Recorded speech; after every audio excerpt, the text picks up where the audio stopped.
Hello नमस्कार, कैसे हैं आप सभी लोग। उम्मीद करते हैं अच्छे होंगे, प्रसन्न होंगे। सभी का स्वागत है आपके अपने चैनल हिंदी ग्रुप स्टडी पर।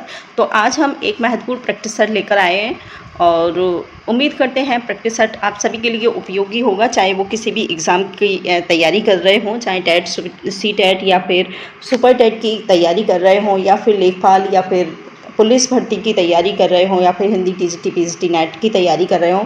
तो सभी प्रकार की ये परीक्षा के लिए प्रैक्टिस सेट उपयोगी है। तो बिना किसी देरी के हम स्टार्ट करते हैं प्रैक्टिस सेट। और सभी से निवेदन है कि लास्ट तक वीडियो को ज़रूर देखिएगा और इस प्रैक्टिस सेट का लाभ ज़रूर उठाइएगा। तो चलिए देखते हैं। पहला प्रश्न है हमारा, पहला प्रश्न है, हिंदी किस भाषा परिवार की भाषा है। उदाहरण है भारोपी परिवार है, द्राविड़ परिवार है, ऑस्ट्रेलिया परिवार या चीनी तिब्बत परिवार। तो आंसर हो जाएगा हमारा ए सही। हमारी हिंदी भाषा है वो भारोपी परिवार से संबंध रखती है। भारोपी परिवार आंसर हो जाएगा इसका। इसके बाद है नेक्स्ट दूसरा प्रश्न है, भारत में सबसे अधिक बोली जाने वाली भाषा कौन सी है। तो हम सभी जानते हैं कि भारत में सबसे ज़्यादा जो बोली जाने वाली भाषा है वो है हिंदी भाषा। हिंदी सर्वाधिक बोली जाती है भारत में। इसके बाद है नेक्स्ट दूसरा प्रश्न है, हिंदी भाषा का जन्म हुआ है, किससे हुआ है हिंदी भाषा का जन्म। और ऑप्शन है अपभ्रंश से हुआ है, लौकिक संस्कृत या फिर पाली प्राकृत से हुआ है, या फिर वैदिक संस्कृत से हुआ है। तो आंसर हो जाएगा ए सही। अपभ्रंश से माना जाता है हिंदी भाषा का जन्म। इसका एक सीरियल है जिसमें है संस्कृत, पाली, प्राकृत, अपभ्रंश। इस प्रकार से हम समझ सकते हैं जो इसका क्रम है हिंदी भाषा का जन्म का, वो है संस्कृत, पाली, प्राकृत और अपभ्रंश। अपभ्रंश से माना जाता है हिंदी का जन्म।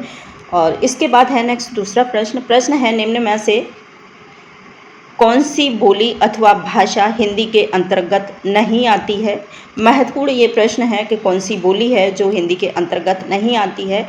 ऑप्शन है कन्नौजी है, बागरू है, अवधी है और है तमिल तेलुगु। और तो आंसर हो जाएगा डी सही। तेलुगु जो भाषा है वो हिंदी के अंतर्गत नहीं आती है, ये कन्नड़ भाषा है और ये द्राविड़ परिवार से आती है, ये भारोपी परिवार की भाषा नहीं है। तो आंसर हो जाएगा हमारा डी सही। ऑप्शन है दूसरा प्रश्न है, हिंदी की विशिष्ट बोली ब्रज भाषा किस रूप में सबसे अधिक प्रसिद्ध है। और जो हिंदी की ब्रज भाषा है सबसे ज़्यादा जो लिखा गया है हिंदी में, क्या लिखा गया है। ऑप्शन है क्या ये राजभाषा है, तकनीकी भाषा है, राष्ट्रभाषा या फिर है काव्य भाषा। तो हम जानते हैं जितना भी काव्य लिखा गया है कृष्ण भक्त का, यह चाहे कृष्ण भक्त का हो, चाहे रीतकाल का हो, ये सारे का सारा जो भी काव्य लिखा गया है मूल रूप से ब्रज भाषा में ही लिखा गया है। तो आंसर हो जाएगा हमारा डी सही। इसके बाद है नेक्स्ट दूसरा प्रश्न है, भारतवर्ष में हिंदी को आप किस वर्ग में रखेंगे, किस वर्ग में रखी जाती है हिंदी। ऑप्शन है राजभाषा में, राष्ट्रभाषा में, विभाषा में या फिर तकनीकी भाषा में। तो आंसर हो जाएगा इसका राजभाषा। राजभाषा हमारी हिंदी जो भाषा है वो राजभाषा के रूप में जानी जाती है। और 343 अनुच्छेद में इसका उल्लेख हुआ है। तो हम समझ सकते हैं कि जो हमारी भाषा है हिंदी वो राजभाषा के रूप में मान्य है। इसके बाद है नेक्स्ट दूसरा प्रश्न है, ढूंढाड़ी बोली है किसकी है ढूंढाड़ी बोली, ये बताना है। ऑप्शन है पश्चिमी राजस्थान की बोली है, पूर्वी राजस्थान की बोली है, दक्षिणी राजस्थान की है या फिर है उत्तरी राजस्थान की। तो ढूंढाड़ी जो बोली है वो है पूर्वी राजस्थान में बोली जाने वाली जो बोली है वो ढूंढाड़ी बोली है। राजस्थान की जो भाषा है वो मूल रूप से 3 भाषाएं मानी गई हैं राजस्थानी भाषा। उनमें है एक है मारवाड़ी,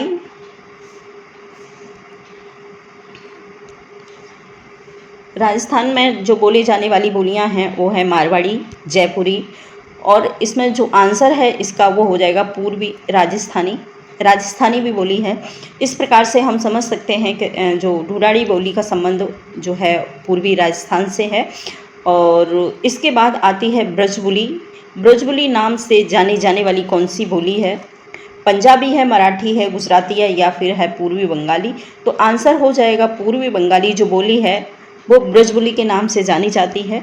इसके बाद है नेक्स्ट दूसरा प्रश्न है, निम्न में से कौन सी भाषा देवनागरी लिपि में लिखी जाती है। कौन सी भाषा है जो देवनागरी लिपि में लिखी जाती है? ऑप्शन है गुजराती है, उड़िया है, मराठी है या फिर है सिंधी। तो आंसर हो जाएगा मराठी जो भाषा है वो देवनागरी लिपि में लिखी जाती है। इसके बाद है नेक्स्ट दूसरा प्रश्न है एक मनहि के दुई बिटवे रहीमन ओ माँ लहर अपने बाप से कहिस दादा धन माँ जवन हमर बरखा लागत होए तनब हमको दे दे। यह अवतरण हिंदी किस बोली का है? बताना है कि जे इसके जो उदाहरण है ये किस बोली का है। तो आंसर हो जाएगा हमारा, ऑप्शन हो जाएगा, पहले हम ऑप्शन देखेंगे। ऑप्शन हो जाएगा भोजपुरी है, कन्नौजी है, अवधी है या फिर है खड़ी बोली। तो आंसर हो जाएगा हमारा जो है अवधी, यानी कि सी सही आंसर हो जाएगा हमारा सी सही। एक ही मैयन के दो बिटवे, ये महत्वपूर्ण उदाहरण है, महत्वपूर्ण पंक्तियां हैं, बहुत बार एग्जाम में रिपीट हुई हैं कि किस बोली की हैं। तो एक ही मैयन के दो बिटवे, ये इन शब्दों को जरूर याद रखिएगा और ये अवधी भाषा का शब्द है, उदाहरण है। इसके बाद है नेक्स्ट दूसरा प्रश्न है निम्न में से कौन सी भाषा संस्कृत भाषा की अपभ्रंश है? बताना है कि कौन सी निम्न में से कौन सी जो भाषा है संस्कृत भाषा की अपभ्रंश है। ऑप्शन है खड़ी बोली है, ब्रज भाषा है, अवधी है या फिर है पाली। तो पाली जो है, पाली से संस्कृत से आता है पाली और पाली से आती है प्राकृत के बाद आती है अपभ्रंश। तो माना जाता है कि जो संस्कृत की अपभ्रंश कही जाने वाली बोली है वो है पाली। आंसर हो जाएगा डी सही। इसके बाद है नेक्स्ट दूसरा प्रश्न, अधिकतर भारतीय भाषाओं का विकास किस लिपि में हुआ है? किस लिपि से हुआ है? अधिकतर भारतीय भाषाओं का विकास किस लिपि से हुआ है? ऑप्शन है शारदा लिपि से हुआ है, खरोष्ठी लिपि से हुआ है, कुटिल लिपि से या फिर है ब्राह्मी लिपि से। तो आंसर हो जाएगा हमारा डी सही। मोस्टली जो अधिकतर भारतीय भाषा हैं उन सभी का विकास लगभग ब्राह्मी लिपि से ही हुआ है। तो आंसर हो जाएगा हमारा डी सही। इसके बाद नेक्स्ट दूसरा प्रश्न है हिंदी भाषा किस लिपि में लिखी जाती है? तो हम लोग सभी जानते हैं कि हिंदी भाषा किस लिपि में लिखी जाती है। ऑप्शन है हमारे गुरुमुखी है, ब्राह्मी है, देवनागरी है या फिर सौराष्ट्री। तो आंसर हो जाएगा सी सही। देवनागरी लिपि में ही हमारी हिंदी भाषा लिखी जाती है। आंसर हो जाएगा सी सही। इसके बाद है नेक्स्ट दूसरा प्रश्न नंबर है 14। प्रश्न है वर्तमान हिंदी का प्रचलित रूप है। वर्तमान में जो हिंदी का प्रचलित रूप है वो कौन सा है? क्या अवधी में लिखी जा रही है जो हिंदी, या ब्रज भाषा में है, खड़ी बोली में है, देवनागरी में है? तो हम सभी लोग जानते हैं कि जो वर्तमान हिंदी का जो प्रचलन है हिंदी का लिखी जा रही है वो मूल रूप से खड़ी बोली में लिखी जा रही है, जिसे हम मानक हिंदी के नाम से भी जानते हैं। तो खड़ी बोली एक मानक हिंदी के रूप में है, इसीलिए इसका प्रयोग होता है खड़ी बोली का। तो आंसर हो जाएगा हमारा सी सही, खड़ी बोली। इसके बाद है नेक्स्ट दूसरा प्रश्न नंबर है 15। प्रश्न है हिंदी भाषा की बोलियों के वर्गीकरण के आधार पर छत्तीसगढ़ी बोली कौन सी है? ये बताना है। पूर्वी हिंदी है, पश्चिमी हिंदी है या फिर है पहाड़ी हिंदी और है राजस्थानी हिंदी। तो महत्वपूर्ण ये प्रश्न है। इसमें भाषाओं का विभाजन जो हमारा हुआ है मूल रूप से 5 उपभाषाएं और 18 बोलियां मानी गई है हमारी हिंदी में। तो पूर्वी हिंदी में आता है हमारा अवधी, बघेली, छत्तीसगढ़ी और पूर्वी, यहीं से आंसर मिल जाएगा हमको। अवधी, बघेली और है छत्तीसगढ़ी।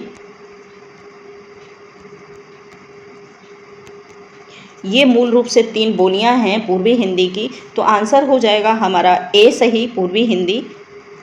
इसके बाद है नेक्स्ट दूसरा प्रश्न है निम्न में से कौन सी पश्चिमी हिंदी की बोली नहीं है? पश्चिमी हिंदी की बोली जो है वो हमें नहीं बताना है कौन सी है। बुंदेली है, ब्रजभाषा है, कन्नौजी है, बघेली है। तो आंसर हो जाएगा बघेली, अवधी बघेली, छत्तीसगढ़ी। ये पूर्वी हिंदी की बोलियां हैं बाकी।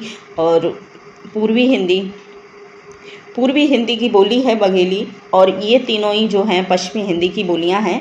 और पश्चिमी हिंदी में 5 मूल रूप से बोलियां रखी गई हैं, जिसमें है बुंदेली, ब्रजभाषा, कन्नौजी और खड़ी बोली और है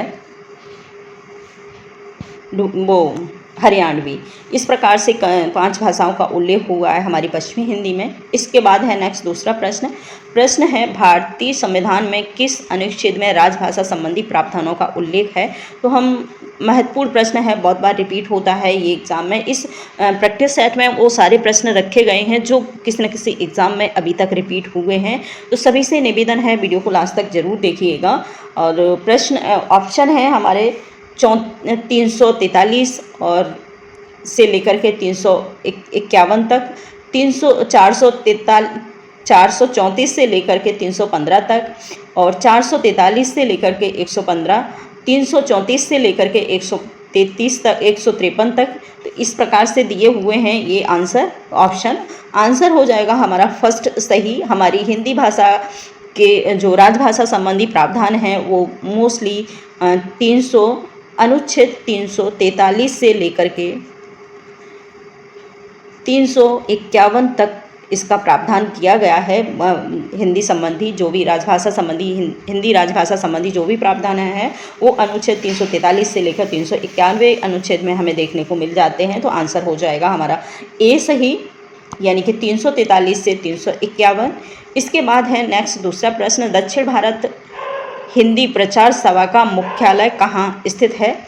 दक्षिणी भाषा का हिंदी प्रचार सभा का जो मुख्यालय है वो कहाँ पर है दक्षिण भारत में। ऑप्शन है हैदराबाद है, बंगलौर है, चेन्नई है और है मैसूर। तो आंसर हो जाएगा चेन्नई में दक्षिण भाषा का जो प्रचार सभा का मुख्यालय है वो चेन्नई में है। आंसर हो जाएगा सी सही। इसके बाद है नेक्स्ट दूसरा प्रश्न नंबर है 19। प्रश्न है हिंदी भाषा के विकास का सही अनुक्रम कौन सा है। बताना है कि हिंदी भाषा का जो हमने फर्स्ट प्रश्न था वो इसी से रिलेटेड था। तो बताना है कि सही अनुक्रम कौन सा है। पाली है, प्राकृत, अपभ्रंश, हिंदी है। प्राकृत है, अपभ्रंश है, हिंदी, पाली है। और अपभ्रंश है, पाली है और प्राकृत है, हिंदी है। तो हिंदी, पाली, अपभ्रंश और प्राकृत है। तो आंसर हो जाएगा हमारा फर्स्ट सही, यानी कि पाली, प्राकृत और अपभ्रंश हिंदी का सही अनुक्रम है। पाली, प्राकृत, अपभ्रंश, उसके बाद आई है हिंदी। इससे पहले एक और जोड़ लेते हैं, संस्कृत सबसे पहले भाषा के रूप में विकसित हुई है हमारी हिंदी भाषा, वो है संस्कृत बाद आई पाली, पाली के बाद आई प्राकृत और प्राकृत के बाद जो उससे भाषा